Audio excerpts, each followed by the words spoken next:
Any given day, we'll go through a regular practice day, and then we get right to our production meeting. We start talking about how the day's going to go, start prepping all the equipment for the different things that we have throughout the day. There could be a marketing initiative with our fans in the stands. Yeah. These days, they start 8 a.m. and they don't stop until we finish our projects. There's a lot of nights where we're clearly past midnight. In this episode of Workflow Kitchen, Dallas Cowboys Director of Creative Video Drew Ferguson breaks down the massive production operation behind thousands of videos, hundreds of shoots, and the workflows that keep it all moving. Let's get cooking. All right, it's game time, let's go! Hey everybody, welcome again to Workflow Kitchen. We're at NAB 2026. This is a special one because we've got Drew from the Dallas Cowboys, which is pretty cool. Now Drew, you're the Director of Creative Video. That's it. But that doesn't really that's not just what you do. I'm whatever they need me to be. You do the whole bit. When did we meet? I want to say that was probably about over a year ago. About a year ago, we met at IDEA. Right, the IDEA conference. Yeah. And that was really nice because I got to get a little bit of an insight as to kind of your corner of the universe there with the Cowboys, because I'll be honest, I was learning so much at that conference, and there was a lot of great ideas and a lot of great workflows that people were kind of implementing at the time. But it was chatting to you that I really got to understand the ridiculous amount of footage and ridiculous amount of projects that are kind of working parallel with a sports team at any point. Because we see, obviously, the game, we see everything that's kind of going on a little bit on the front side, but then you've got all of the stuff that's happening online. All that kind of take us through a little bit of all of those multitude of layers of footage and content that you're in charge of. Yeah, that's kind of the funny thing is that folks, whenever they hear about somebody being in the sports profession, they think all you're doing is shooting football. Football might be the smallest part about what we actually do. It's just a couple of hours, right? And that's not even just us as an organization. Yeah. I think what you're seeing now is you can't really have a staff of folks that are designed just to focus on the football component, right? Your creative team needs to develop in a way that runs and sustains the entire business as a whole. So really where we've kind of leveraged our expertise as kind of cinematographers, DPs, gaffers, all that, is we've brought the commercial side of film production to sports and sports cinematography. Right. So it's kind of interesting seeing like how it's developed from a lot of just Ronin A7 type of setups to more handheld, more direct, more really articulate and thought out types of setups. Because for us, we're kind of camera agnostic in a way. We're right tool, right project. So we've seen in terms of the content that we cover, we need to have the right tools to shoot a national commercial spot. We need to have a different set of tools to shoot more of a run and gun social type of piece, right? On top of that, we're covering all the content for the Dallas Cowboys cheerleaders, all the content for football operations, all of our 250 plus partners and all of their deliverables throughout the year based on what they have in their contract. So on any given year, we're doing about 1,000 videos and probably over 500 production shoots. That's an incredible amount of organization, and on top of that, you're implementing multiple workflows across multiple different formats and cameras, and and I've seen some of your setup. You were really good and invited us across, to the training day there, and I've seen your kind of operations as they happen in the hotel room there, and you had everything from iPhones coming in to to small DSLRs to Reds to and then you had cinema glass here, and it's like everything's coming in, and you were sat in the corner there, and you had your Mac Studio, and I was kind of like peering over all of this technology, and I was like, what are you doing there, buddy? And you're in charge of all of that coming in, and you've got to make some cohesive sense of what's going on there. So sort of before we really got into kind of putting some workflow stuff together, what was that looking like? In the most common way to describe it, it was pretty rudimentary, right? We had basically an ingest station, right? I had my Mac Studio. On top of the Mac Studio, I also had like a Cal digital like T4, so it gave me like 14 other USB-C combination You're types just of trying ports. to get as many ports as possible. I'm just trying, and all of those ports, I've got a USB-C cable ready and lined up for anybody to drop me their footage from practice from their T7 or T9 or iPhone or whatever. I have all these USB-C. Just going, don't drop, and they're heading back at it. At the end of the day, we're getting it done, but the challenge is all that is ingested on my computer doesn't mean I can disseminate it back to everybody else, right? Right. So what we ended up doing was just having redundant data across all these T7s, all these T9s, on top of my main ingest station was like, I think a 144 terabyte G-RAID drive. Okay, so you're dealing with kind of, you got all this array of smaller SSDs, which is like, okay, I'm treating that as one copy. You're trying to aggregate it together. You're trying to pull it together, on a small kind of dual bay RAID or something like that. And then you're kind of like, okay, this is there, that is there, and stuff like that. But all this point, you're still the only one touching it and getting. Like, on top of having to ingest this throughout the day, which is a full-time job, we're still accounting for shooting practice. We're shooting our doc series that we're doing throughout camp. Right. We're shooting for other documentaries that we're working on throughout the year. We're executing marketing deliverables. We're shooting for promos. We're doing national commercial spots with sponsors. Like, we're doing all of this on top of just worrying about how we're ingesting all of that data at my computer. I feel like we kind of got to consolidate the workflow a little bit. Was that kind of like the real only advantage? I know we spoke a lot about speed and stuff like that.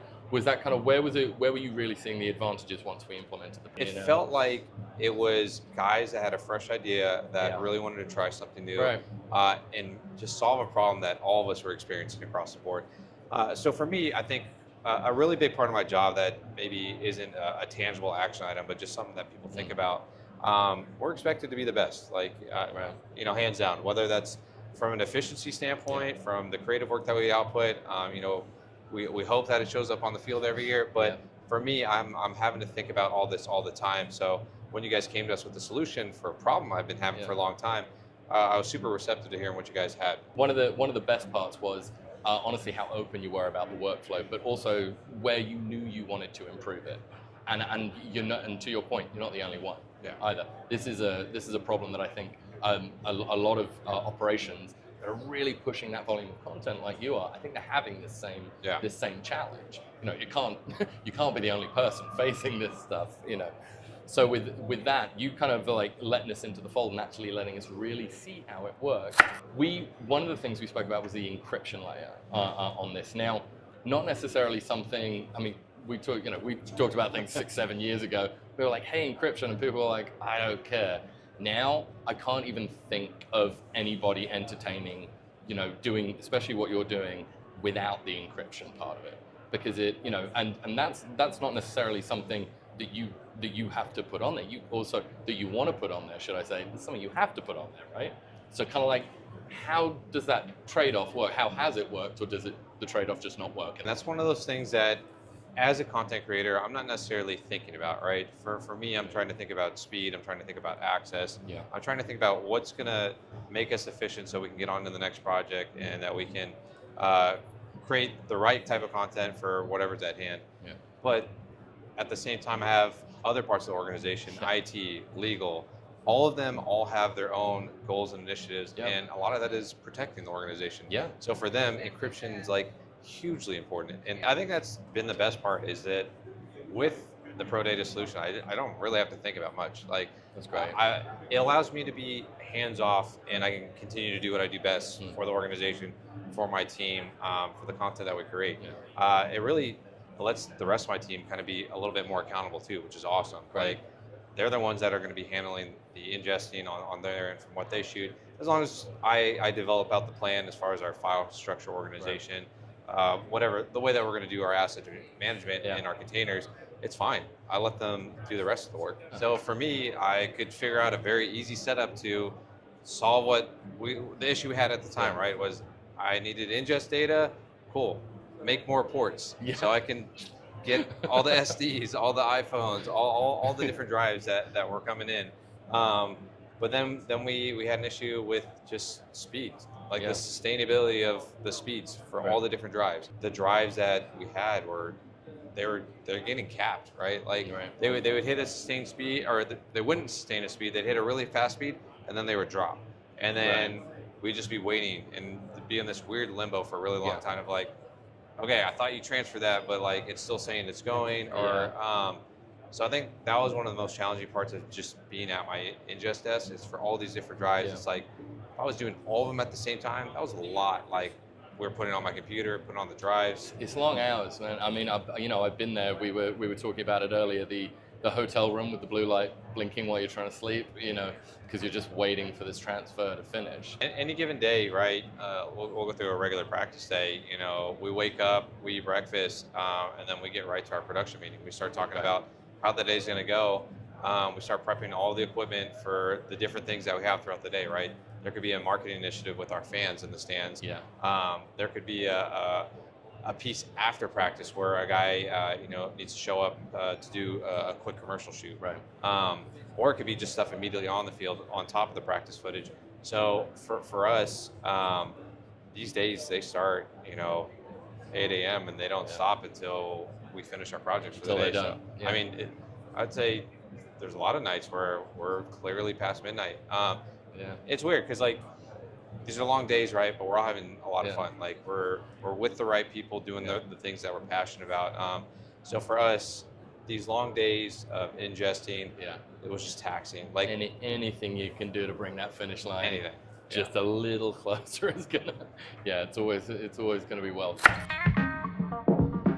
I'm gonna ask you one more question, and it's funny because you talking to me about all this content. We always ask how are you sleeping these days, because we talk about get more sleep. But I'm gonna go and predict not a lot of sleep is being had while you're on these projects. No.